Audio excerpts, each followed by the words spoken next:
Hello दोस्तों, तो आज की 2 मिनट सीरीज में हम इकोनॉमी में एक पर्टिकुलर टर्म के बारे में पढ़ेंगे। The term is called regulatory sandbox.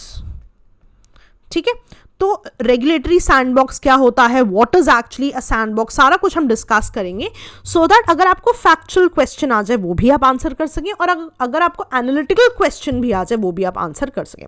सबसे पहले वुड वांट टू डिस्कस कि रेगुलेटरी सैंडबॉक्स जो है किस कॉन्टेक्स्ट में यूज में रहा है।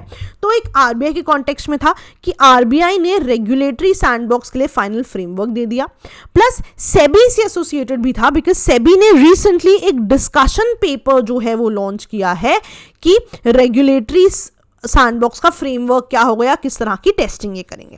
Now before I go into regulatory sandbox, let's understand कि सैंडबॉक्स होता क्या है। तो सैंडबॉक्स ना कुछ ऐसा स्ट्रक्चर होता है, ये इनिशियली जो है इसमें बच्चे क्या करते हैं, यूजुअली किड्स डू दिस कि इस सैंड को लेके वो डिफरेंट स्ट्रक्चर्स बनाते हैं।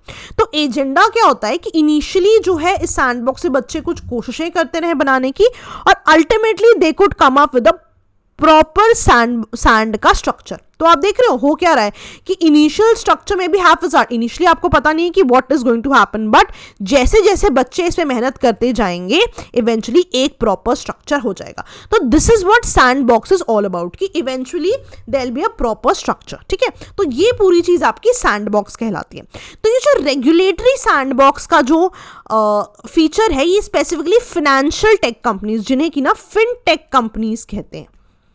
ठीक है, फिनटेक क्या होता है, फाइनेंशियल टेक कंपनीज, ऐसी कंपनीज जो फाइनेंशियल सर्विसेज दे रही हैं लेकिन वो टेक्नोलॉजी की मदद से दे रही हैं और उनकी कोशिश यही है कि टेक्नोलॉजी की मदद से आपके पास फाइनेंशियल सर्विसेज जो हैं जल्दी से जल्दी आ जाए। लेट्स अंडरस्टैंड किस तरह की सर्विसेज देती हैं। मान लीजिए कि आप स्टूडेंट है एस और आपने स्लीपी को अपनी फीस देनी है।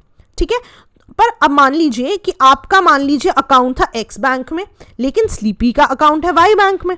तो होगा क्या, एक्स से वाई अब ट्रांजैक्शन कैसे हो, जब भी आप स्लीपी के प्लेटफॉर्म पे जाएंगे और आप पे बटन दबाएंगे तो क्या होगा, एक पेमेंट गेटवे होगा।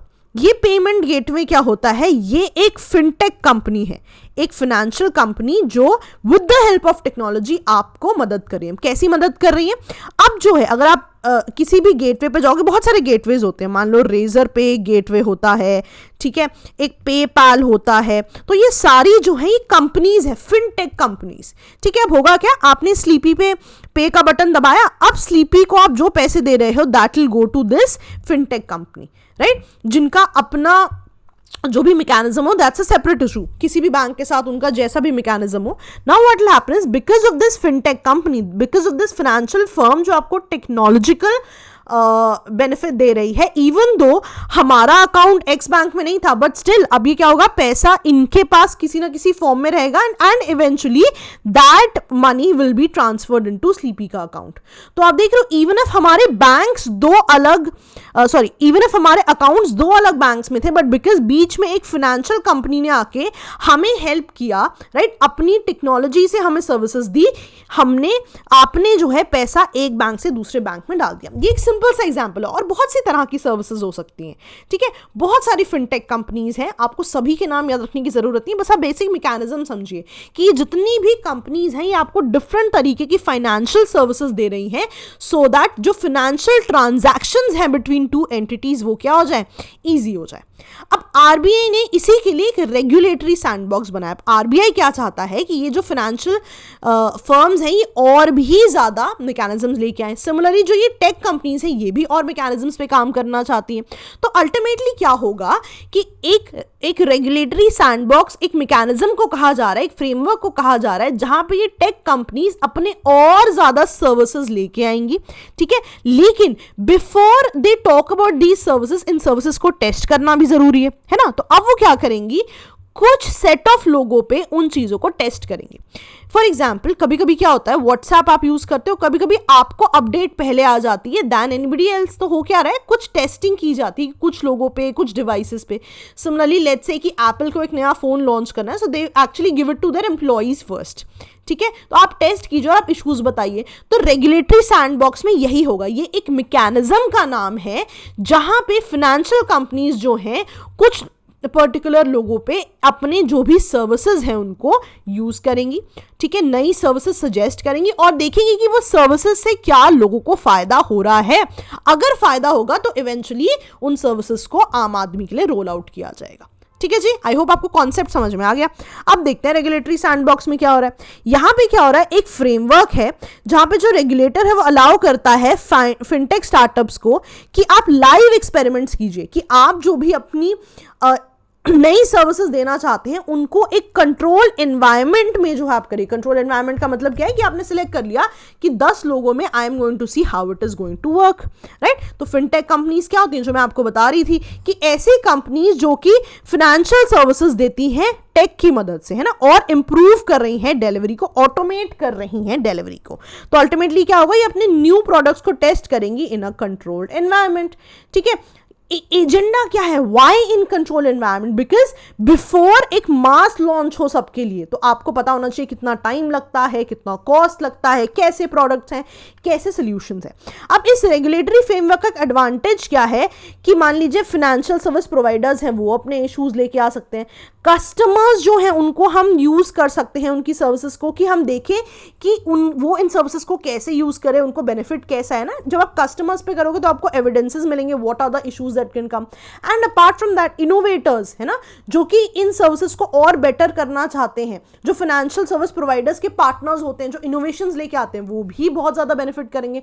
तो अल्टीमेटली क्या होगा कि आपकी सारी की सारी जितना भी रिस्क है यहां पर चेक हो जाएगा before it can go to everybody ना। अब ये एक चीज आपने याद रखनी है, व्हेन आई से कि कंट्रोल्ड एनवायरनमेंट में, मान लीजिए मैंने बोला कि 10 लोगों के साथ ये चेक करें, लेट्स से 10 तो बहुत रैंडम नंबर है, तो ध्यान रखना है उन सभी फिनटेक कंपनीज को कि कस्टमर की प्राइवेसी, उनका डेटा प्रोटेक्शन, उनकी सिक्योरिटी ऑफ ट्रांजैक्शन, सभी चीज का ध्यान रखा जाए।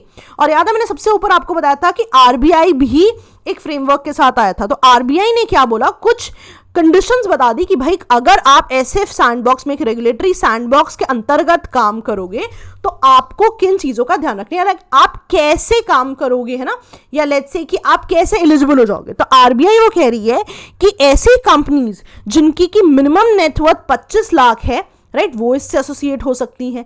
जो भी कंपनीज हैं वो आइदर तो रजिस्टर्ड हो आपकी कंट्री में, ठीक है, या लाइसेंस्ड हो टू ऑपरेट इन इंडिया। और मान लीजिए कि कोई नया सोल्यूशन आ रहा है, कोई नया सोल्यूशन आ रहा है, इसका मतलब पहले एग्जिस्ट नहीं कर रहा था, या एग्जिस्टिंग सोल्यूशन को आपने बेटर कर दिया, तो फिनटेक कंपनी को ये हाईलाइट करना पड़ेगा कि क्या इशू था या क्या गैप था उस सिस्टम में जिसको आपने बेटर किया है, और डेमोन्स्ट्रेट भी करना पड़ेगा कि आपने उस इशू को किस तरह से एड्रेस किया है और कैसे ये जो मुद्दा है ये बेनिफिट कर रहा है कंज्यूमर्स को, और कैसे आपने इसको ज्यादा एफिशिएंट बनाया है। तो RBI will see to all these things, ठीक है। तो अब मान लीजिए आपको टर्म आ जाए कि what is regulatory sandbox associated with, तो आप बिल्कुल ही इकोनॉमी में इस टर्म को एक्सप्लेन कर सकते हैं। द बेस्ट पार्ट इसकी प्री है, आपको रिकग्नाइज करना है बस। अब अगर आपको पूछ लिया जाए what all can be done, तो उनके लिए भी आपके पास काफी पॉइंट्स यहां पर है, ठीक है जी। चलिए अब एक क्वेश्चन डिस्कस करते हैं प्रीवियस ईयर, आप आंसर करेंगे as usual. What is the purpose of setting small finance banks.